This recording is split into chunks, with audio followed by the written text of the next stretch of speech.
Shalom anak-anak, apa kabar kalian semuanya? Miss April berharap kalian tetap sehat, tetap semangat di dalam belajar. Walaupun saat ini kita masih tetap belajar dari rumah ya, dengan kondisi pandemik seperti ini. Nah, hari ini kita akan mulai pembelajaran kita. Namun sebelum belajar, kita akan berdoa dulu. Semua lipat tangannya, tutup matanya, kita berdoa. Bapak yang baik, terima kasih Tuhan kalau pada hari ini kami boleh bangun di pagi hari ya Tuhan, dan kami boleh dalam keadaan tubuh yang sehat, juga nafas kehidupan yang Tuhan percayakan kepada kami. Tuhan Yesus, saat ini kami mau belajar Tuhan, berkatilah kami anak-anak-Mu yang belajar, berkati guru-guru kami juga yang mengajar Tuhan, juga berkati orang tua kami yang bekerja maupun yang mendampingi kami belajar ya Tuhan. Terima kasih Tuhan, kami siap untuk belajar, terpujilah nama-Mu kekal selama-lamanya. Haleluya, amin. Nah, hari ini kita akan mulai pembelajaran kita akan masuk dalam pembelajaran yang ke-8. Pembelajaran yang ke-8, kalian lihat buku paket kalian, itu ada di halaman 94. Ya, judulnya adalah Aku melayani dengan berdoa bagi sesama dan alam sekitar. Aku melayani dengan berdoa bagi sesama dan alam sekitar. Nah, ini akan berbicara tentang apa? Nah, kita akan pelajari sama-sama. Kalian lihat buku paketnya, kalian simak ya. Yang pertama kita akan belajar tentang kehidupan Kristen dan melayani. Kehidupan Kristen dan melayani. Tahukah kamu bahwa Tuhan Yesus datang ke dunia bukan untuk dilayani, melainkan untuk melayani. Mem April jadi ingat moto dari sebuah universitas yaitu UKI, karena Miss April berasal dari UKI. Motonya adalah melayani bukan dilayani. Ya, jadi moto ini sangat memberkati Mem April bahwa kita sebagai orang Kristen, kita melayani bukan dilayani. Jangan hanya mau dilayani orang terus-terusan, tapi kita juga harus melayani. Itu adalah moto UKI, dan biarlah itu juga menjadi moto bagi kita sebagai orang Kristen ya. Nah, Tuhan Yesus datang untuk melayani bukan untuk dilayani ya. Ya, Tuhan Yesus adalah seorang raja, datang dalam rupa seorang hamba untuk menyelamatkan manusia. Dia lahir di kandang sederhana dan dibaringkan dalam palungan, yaitu tempat meletakkan makanan ternak. Kalian tahu ya Tuhan Yesus, kisah kelahiran Tuhan Yesus. Tuhan Yesus bukan lahir di sebuah rumah sakit yang mewah, atau di klinik, atau di bidan, tidak. Tapi dia lahir di sebuah kandang yang sederhana, di mana tempat makanan ternak diletakkan. Disitulah Tuhan Yesus lahir ya. Kehadirannya yang sangat sederhana ini menandakan kasih-Nya yang besar bagi dunia. Atas dasar kasih itulah Tuhan Yesus menjadi pelayan bagi manusia, yaitu untuk menyelamatkan dunia dari dosa.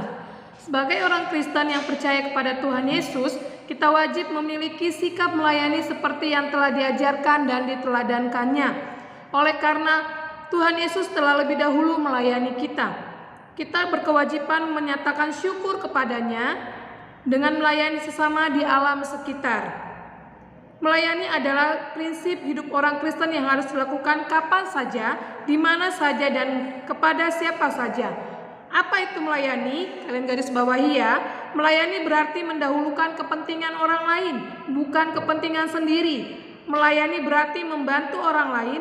Milikilah sikap melayani, karena melayani adalah ungkapan ibadah kepada Allah. Dengan melayani, kita menyatakan syukur kita atas kasih Allah dalam kehidupan kita. Melayani bisa dilakukan dengan berbagai cara, salah satunya adalah melalui doa. Jadi kalau kita rindu melayani, tidak harus terjun langsung, misalnya ke rumah sakit. Tidak, tapi kita juga bisa mendoakan. Seperti saat ini kondisinya pandemik, begitu banyak korban yang menjadi korban dalam COVID-19 ini. Kita bisa melayani lewat doa-doa kita kepada mereka, biar mereka cepat sembuh. Bahkan kita bisa melayani lewat doa-doa kita buat para medis yang melayani mereka secara langsung. Jadi kita bisa lewat doa kita, Tuhan beri kekuatan kepada para medis. Ya, itu salah satunya. Nah, yang kedua, kita akan belajar doa sebagai wujud pelayanan kasih kepada sesama. Doa adalah nafas hidup orang Kristen. Artinya, orang percaya tidak bisa hidup tanpa berdoa. Doa adalah cara manusia sebagai makhluk ciptaan untuk berkomunikasi dengan penciptanya. Doa adalah bagian dari ibadah. Ya, kalian lihat ya, ibadah secara langsung, ada tata ibadahnya itu ada banyak di situ di dalamnya adalah doa-doa juga ya. Berdoalah untuk dirimu sendiri, tetapi berdoa juga untuk orang lain.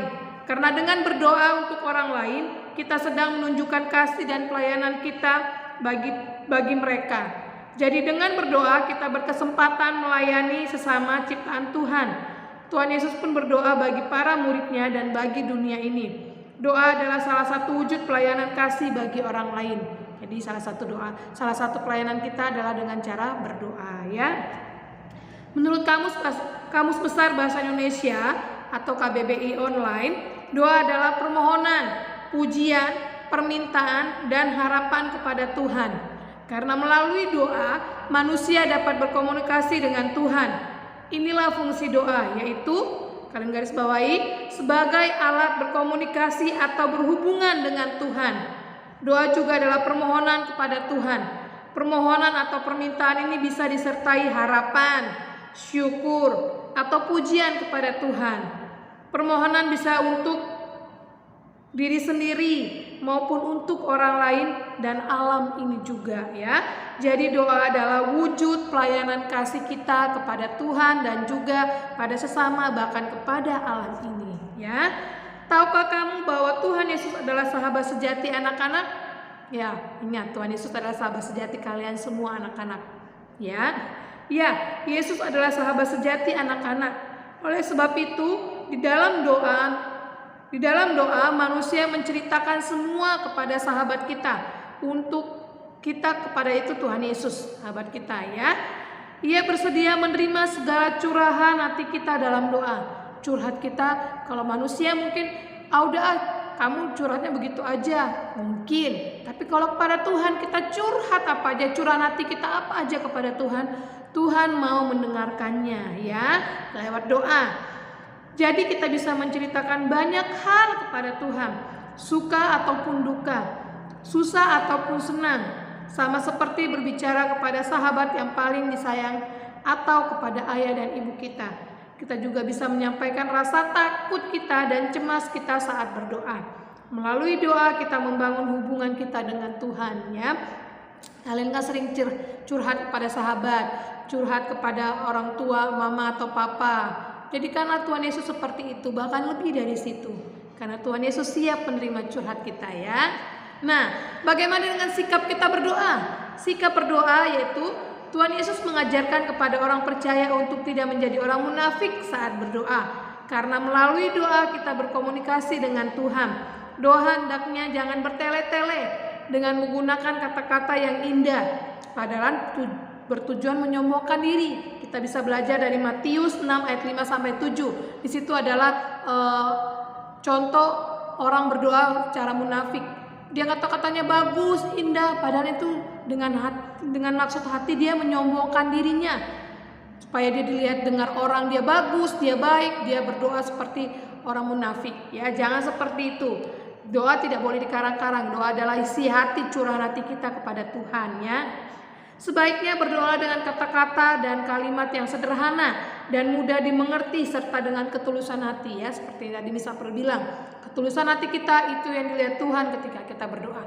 Bukan dengan kata-kata indah, kita seperti berpuisi, orang-orang puitis gitu, ya, tidak. Tapi dengan kata-kata dari tulusan hati yang keluar dari hati kita, itulah doa kita kepada Tuhan. Dalam berdoa kita tidak hanya mengingat kepentingan diri kita sendiri. Misalnya dalam doa senang, seorang anak hanya meminta sesuatu untuk dirinya sendiri tanpa peduli kebutuhan orang lain di sekitarnya. Contoh lain, seorang anak hanya berdoa supaya dibelikan sepeda baru atau baju baru, tapi tidak mendoakan temannya yang terkena musibah banjir atau tanah longsor dan sebagainya, ya. Atau cuma doakan, Tuhan aku pengen beli mainan, tapi tidak mendoakan mama papanya yang bekerja untuk supaya mendapatkan berkat dari Tuhan, supaya bisa dibelikan mainan buat dia. Jangan lupa doakan orang lain, doakan diri sendiri, doakan orang tua, juga doakan orang lain di luar sana yang saat ini banyak terkena musibah, ya. Kita harus juga mendoakan mereka. Hendaknya kita mengingat dan mendoakan orang lain. Saat seseorang berdoa, hendaklah kita juga berdoa bagi orang-orang di sekitarnya. Contohnya, berdoa bagi teman yang sedang sakit, berdoa bagi teman yang terkena musibah banjir, berdoa bagi tetangga kita, bagi anak-anak yatim piatu, atau orang-orang miskin, dan sebagainya. Selain bagi sesama, hendaknya kita juga berdoa bagi alam ini. Doa itu sendiri bukan pemaksaan kehendak kepada Tuhan. Ingat, bukan maksa kehendak kita kepada Tuhan. melainkan cara untuk pasrah, berserah sepenuhnya kepada kehendak Tuhan ya. Kita menyerahkan semuanya kepada Tuhan dalam doa, sama seperti apa yang Tuhan Yesus ajarkan dalam doa Bapa kami. Terakhirnya, jadilah kehendak-Mu dalam Matius 6 ayat 10. Sikap-sikap dalam berdoa. Nah, jadi jangan kita memaksakan kehendak kita. Tidak boleh. Tuhan, aku mau ini, Tuhan beli, tolong ya Tuhan sediakan, tidak. Tapi ketika kita berdoa, kita berserah kepada Tuhan sesuai dengan kehendak Tuhan seperti doa Bapa kami, jadilah kehendak-Mu ya. Nah, kita juga berdoa, jangan lupa berdoa buat alam. Saat ini alam sedang menangis. Ya, kita lihat ya, banjir di mana-mana, bencana-bencana terjadi, longsor. Nah, kita berdoa buat alam kita, semoga alam kita tuh tetap sehat, supaya kita bisa tetap menikmati alam yang Tuhan berikan buat kita ya. Nah, sikap berdoa bisa bermacam-macam. Oleh karena itu, doa tidak dibatasi oleh sikap, keadaan, waktu ataupun tempat. Kapan, di mana saja, dalam keadaan apa saja kita bisa berdoa. Tuhan melihat sikap hati yang tulus dan berkenan kepadanya. Jadi, doa yang baik harus disertai dengan hati yang baik. Doa yang berkenan kepada Tuhan adalah yang pertama, doa yang dinaikkan dengan sungguh-sungguh dan penuh keyakinan. Doa seperti ini akan mendatangkan kuasa yang besar dalam Yakobus 5 ayat 16b. Doa yang dinaikkan dengan tulus yang kedua dalam Ibrani 10 ayat 22. Nah, yang ketiga, doa yang disertai dengan kesetiaan, ketaatan, ketekunan. Jangan sekali-sekali doang berdoa, ada maunya doang berdoa gitu ya, tidak. Tapi Tuhan melihat ketekunan kita, kesetiaan kita, ketaatan kita dalam menaikkan doa kepada Tuhan ya. Selalu berharap kepada Tuhan, tidak jemu-jemu berdoa kepadanya. Dalam Lukas 18 ayat yang ke-1. Yang keempat, doa dengan kerendah hatian. Dalam Nehemia 10 ayat 12b. Jadi sikap-sikap doa inilah yang berkenan kepada Allah. Intinya kita berdoa dengan hati, dengan tulus kepada Tuhan, dengan tidak jemu-jemu, dengan setia kepada Tuhan, dan terlebih dengan kerendahan hati ya. Yang keempat, kita akan bahas tentang doa orang Kristen dalam kebaktian. Karya agung keselamatan dari Tuhan Yesus membuka kemungkinan bagi manusia untuk berhubungan dengan Allah Sang Pencipta. Sebelumnya manusia jatuh ke dalam dosa, doa adalah jembatan antara Allah dan manusia yang dibangun oleh Tuhan Yesus. Jadi ingat, ketika manusia jatuh dalam dosa, manusia terputus hubungannya dengan Allah. Tapi dengan kehadiran Tuhan Yesus di tengah-tengah dunia ini, jadi hubungan antara manusia dengan Allah bisa pulih kembali lewat kehadiran Tuhan Yesus ya. Nah, jadi dalam ibadah atau kebaktian di gereja atau di mana saja, doa mempunyai peran penting. Doa adalah cara jemaat atau umat berkomunikasi dengan Tuhan yang dipimpin oleh pemimpin ibadah atau liturgos atau mereka yang ditunjuk untuk berdoa. Doa dalam kebaktian terdiri dari doa pembukaan, doa menghadap Tuhan, doa pengakuan dosa, terus doa pemberitaan firman atau doa memohon Roh Kudus atau disebut doa epiklese ya.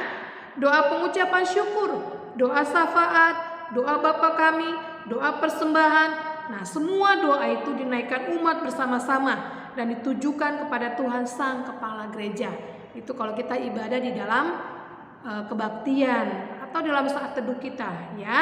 Nah, doa Bapa kami adalah salah satu doa yang penting bagi orang Kristen karena doa itu diajarkan oleh Tuhan Yesus. Ya, ingat ya, ketika Tuhan Yesus mau mengajarkan, murid-muridnya bertanya, doa bagaimana yang harus kami doakan? Tuhan Yesus akhirnya mengajarkan kepada murid-muridnya doa Bapa kami. Kalian masih ingat kan? Bapa kami yang di surga, dikuduskanlah namamu, datanglah kerajaanmu, jadilah kehendakmu di bumi seperti di surga. Dan yang selanjutnya ya, kalian pasti masih ingat doa Bapa kami. Dan itu harus kalian ingat. Karena akan seumur hidup kita akan menjiwai doa Bapa kami itu ya. Nah, selain itu dalam doa Bapa kami, umat tidak hanya berdoa untuk diri sendiri, tetapi juga untuk orang lain. Karena doa ini menggunakan kata kami, bukan aku atau saya. Jadi doa ini dinaikkan bersama-sama, bukan sekedar doa pribadi, melainkan doa komunal atau doa bersama. Doa Bapa kami juga merupakan doa yang istimewa karena di dalamnya ada pujian pembuka, permohonan, pujian penutup, dan ungkapan ketetapan hati, ya. Doa Bapa kami meliputi apa yang disebut sebagai ACTS. Apa itu? Yaitu adoration, yaitu pujian, pengakuan dosa atau confession, dan thanksgiving atau ungkapan syukur. Juga ada permohonan atau supplication dan permohonan dalam doa ini juga mencakup semua unsur kehidupan manusia, yaitu jasmani dan rohani. Itulah sebabnya doa Bapa kami adalah doa yang penting dalam ibadah umat Kristen. Doa Bapa kami selalu dinaikkan dalam doa ibadah umat Kristen, yaitu biasanya setelah doa syafaat, ya. Itulah sebabnya doa Bapa kami dianggap sebagai doa yang sempurna dan selalu diucapkan. Jadi nggak apa-apa kita berdoa doa Bapa kami, ya, karena doa itu sudah sempurna, sudah sangat lengkap di dalamnya, ya. Selain doa-doa yang telah disebutkan, yaitu doa yang dipanjatkan bersama-sama di gereja, kita pun dapat berdoa sendiri di rumah kita masing-masing atau di mana saja. Doa ini sangat penting karena doa adalah jembatan kita untuk bertemu dengan Tuhan kita. Doa adalah media komunikasi antara umat dan Tuhan.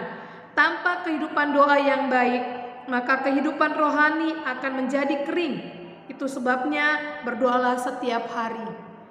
Kita ketika bangun tidur, Tuhan kasih nafas buat kita, Tuhan kasih kesehatan buat kita. Duduk dulu sebentar, kita berdoa. Baru bangun, kita lakukan aktivitas kita, mau berangkat melakukan aktivitas, kita berdoa lagi. Di tengah-tengah aktivitas kita pun kita jangan lupa selalu berdoa. Bahkan akhir aktivitas kita berdoa, juga bahkan di akhir kita hari yang kita nikmati yang Tuhan berikan, mau istirahat kita juga jangan lupa berdoa, ya. Dalam setiap apapun yang kita lakukan jangan lupa berdoa, ya.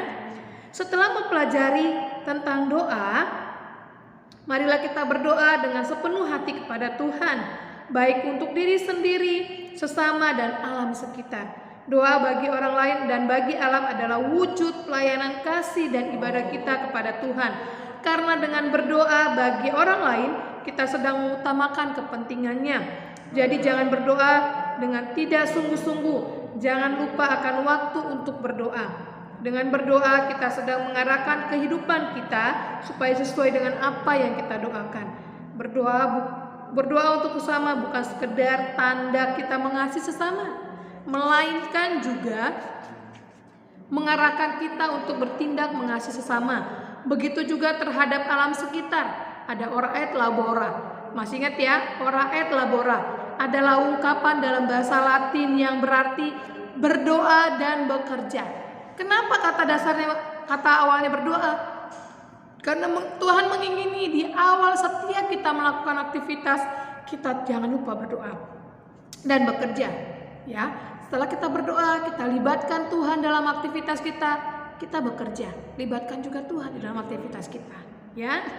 Jadi doa harus selaras dengan sesuai dengan tindakan nyata kita. Jadi orang nggak cuma berdoa aja nunggu Tuhan ngasih berkat atau nunggu Tuhan ngasih uang brek di hadapan kita. Tidak, Tuhan juga tidak mau seperti itu. Tapi dengan kita berdoa, kita bekerja, Tuhan akan mengirimkan berkat buat kita lewat pekerjaan yang dilakukan oleh orang tua kita. Apapun nanti yang kita kerjakan, Tuhan akan buat berhasil. Seperti saat ini kalian sedang belajar, berdoalah ketika kalian akan belajar. Nah, saat belajar Tuhan akan curahkan, berikan roh kecerdasan, kepintaran buat kalian sehingga kalian bisa mengikuti pembelajaran dengan baik. Itu artinya. Jadi nggak cuma berdoa aja, tapi tidak mengerjakan tugas, itu sama aja tidak boleh. Atau mengerjakan tugas tanpa minta tuntunan Tuhan, tanpa berdoa, selesai tugasnya, tapi kurang maksimal. Tapi ketika kita mau melibatkan Tuhan dalam segala aktivitas kita, maka hasilnya akan maksimal sesuai dengan apa yang Tuhan kehendaki, bukan sesuai dengan apa yang kita kehendaki. Ya, oke? Nah, kamu saat ini sudah berada di kelas 6. Sebentar lagi akan ujian untuk memasuki jenjang SMP, tingkat yang lebih tinggi lagi, ya. Apakah kamu sudah berdoa dengan sungguh-sungguh untuk kebutuhan tersebut? Bicarakanlah kebutuhan dan masalahmu kepada Tuhan. Doakanlah juga teman-temanmu yang akan ujian. Tuhan hanyalah sejauh doa. Ya, ingat sebentar lagi kalian akan SMP, apalagi masa pandemi seperti ini. SMP yang akan dituju pasti banyak persyaratannya. Kita nggak tahu bagaimana nanti dunia ini. Kalian kemana SMP-nya? Sudahkah kalian berdoa dari sekarang? Tuhan kemana ya Tuhan? Tuhan mau aku SMP-nya. Tuhan penuhi kebutuhanku Tuhan untuk aku bisa masuk SMP. Berkati orang tuaku Tuhan supaya aku bisa masuk SMP. Apakah seperti itu? Ayo mulai dari sekarang. Tidak ada kata yang terlambat buat berdoa. Berdoa mulai dari sekarang. Doakan orang tua kalian supaya Tuhan curahkan berkat, supaya kalian bisa dipenuhi kebutuhannya, biaya kalian untuk masuk SMP.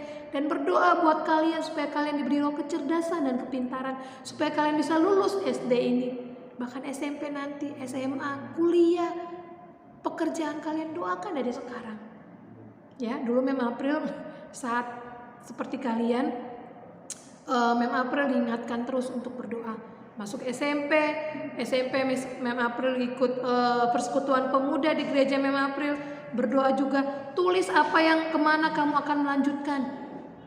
Tulis di kertas kecil, selipkan di Alkitab kalian sehari-hari. Ketika kalian akan baca firman atau berdoa, kalian lihat dulu, Tuhan aku meletakkan keinginanku, tujuanku Tuhan ke dalam tangan-Mu. Itu yang Mem April lakukan ketika Mem April seumur kalian, bahkan SMP, SMA, kemana akan SMA, kemana akan kuliah, tujuan kalian kemana, ya. Ingat, doa mungkin Tuhan sejauh doa. Sebatas mana? Kalau kita nggak pernah berdoa, ya Tuhan akan jauh dari kita. Tapi kalau kita setiap hari berdoa, Tuhan akan dekat kepada kita. Ya, libatkan Tuhan dalam segala aktivitas kalian. Pasti Tuhan akan berkati masa depanmu. Ya, selamat berdoa. Nah, penjelasan teks Alkitabnya kita akan belajar dari Amos 7 ayat 1 sampai 6. Bagian ini adalah satu-satunya doa yang ada dalam kitab Amos. Amos adalah seorang nabi yang menyuarakan keadilan Tuhan.